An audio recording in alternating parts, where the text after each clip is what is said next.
Yung tools na stars naman ang pag-uusapan natin para hindi tayo malito at may mga katanungan rin tungkol dito kung paano makukuha at ano yung posibilidad na hindi sila makuha. Ito 'yon.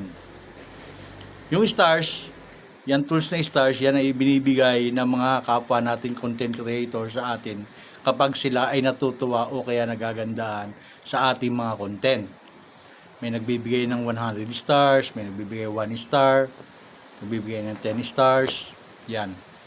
Yung stars, kailangan mong ipunin yan. Kasama yan sa tools ni Meta. Bukod pa yan doon sa in-stream ads, ads on reels, at saka performance bonus. Ang stars, nakabukod yan na pinasasahod ni Meta. Nakabukod, ibig sabihin, kailangan mong makaipon bago mo siya masahod, hindi siya ihahalo o isasama doon sa payout mo kapag ikaw ay nagkaroon ng ads on reels na tools at saka content monetization na ngayon. Content monetization na ngayon yung tawag nila na pinagsama na yung tatlong, yung performance bonus at saka yung ads on reels at saka in-stream ads, pinagsama-sama na po yan. Nakabukod po yung stars.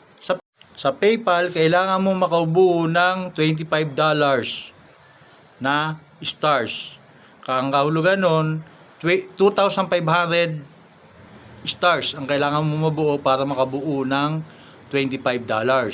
Sa bangko naman, kailangan mo makabuo ng 10,000 stars para maging $100 para makuha mo yung iyong payout sa stars. Ang isang star ay $0.01. Yan po yung kailangan nyong buuin. Yan po ay hindi po yan nakasama doon sa tool. Kailangan po buo na sa PayPal $25 yung inyong makuha. Kung $13 lang yung stars nyo, hindi nyo pa po makukuha yan. Kailangan po $25 yung stars nyo. Doon naman po sa bangko, $100 ang kailangan nyo mabuo. Nakabukod din po yan. Hindi po yan mapapasama sa payout nyo kapag hindi nyo nabubuo yung $100 na stars. Yun lang po. Sana po naintindihan nyo. Peace out.